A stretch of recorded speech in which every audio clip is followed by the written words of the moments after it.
Survivors Truth partners with frontline providers to do participatory media projects with groups affected by violence or discrimination, and then uses the media created out of that to inform and inspire others.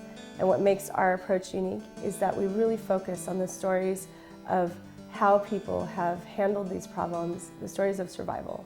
My professional background is I'm a psychotherapist, and I've worked for years with survivors of violent crime and what we call trauma.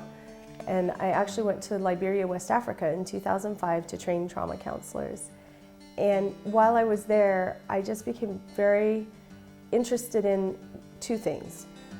The effects of what kind of stories we're asking people to tell us when we're going to help them, and the impact of the public telling of stories. So that's how this all started, with an independent photo documentary project. A friend of mine who's a great photographer went around with me while I interviewed people and asked them about what they'd been through, but particularly focusing on how they came through it. The stories that came out of that work were just so powerful and impactful that since then we've been working with people in Liberia who are doing peace building and reconciliation work to bring this into the work that's being done there. As a therapist, kind of typical therapy is you come in and you talk about the bad stuff that happened to you, and the idea is that that's going to magically make you feel better.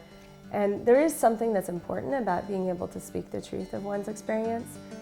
But I found working with people who'd been through really horrific things, that the stories of how they came through it, the relationships, the knowledge, the faith that helped them through those things, that was much more helpful to really understand that part of their story. And that was more helpful directly to them. And it was also really helpful for other people to hear those stories.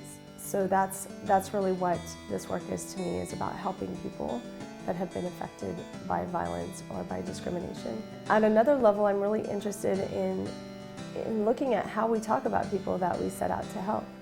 I think it's so taken for granted that we need to tell the sob story to motivate other people to want to do something.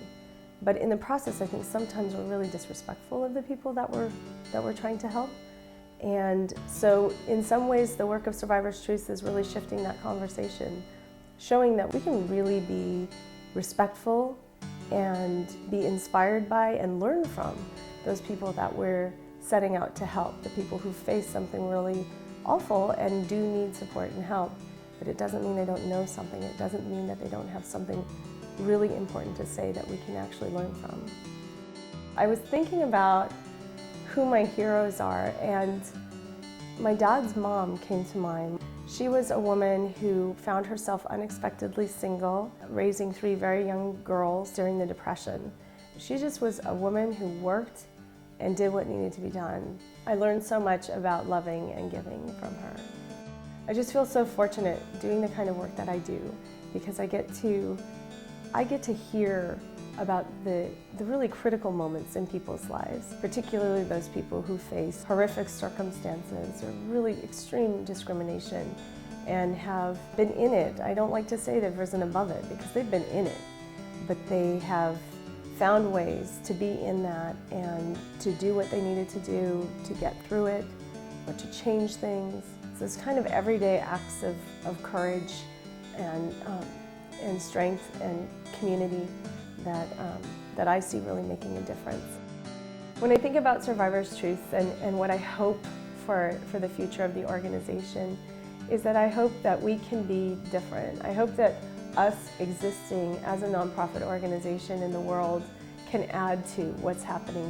We're not just another group doing media, for example. That we're doing media that really changes things, that really shifts the conversation. I hope that we're able to build that solid financial base so that we're able to do the best kind of work that we can do. And yet that we continue to be very driven by passion and by volunteerism and collaboration, that we not become an organization that's about the fundraising more than about what we set out to do. I feel really fortunate to be coming into my own professionally and personally at a time when women's leadership is being promoted and when there are more opportunities. And I guess my hope for women in leadership is that we would bring more of women's ways of doing things into the leadership arena, that collaboration would be something that we would own and bring into that we would get past competition, that we would really be able to see another woman's success, another person's success as our own success as well. Because I do see that really holding us back in some ways, is the fear that there's only so many spots for women in leadership, and so it's a competition somehow. And I don't see that. I really hope that we really all can strive to make more space for women to take leadership roles, and that there's plenty of space for everybody and for different ways of seeing things and doing things, and that we can work in harmony with maybe what might be considered more masculine ways of doing things. That it doesn't have to always be a fight. That we can build on one another's successes.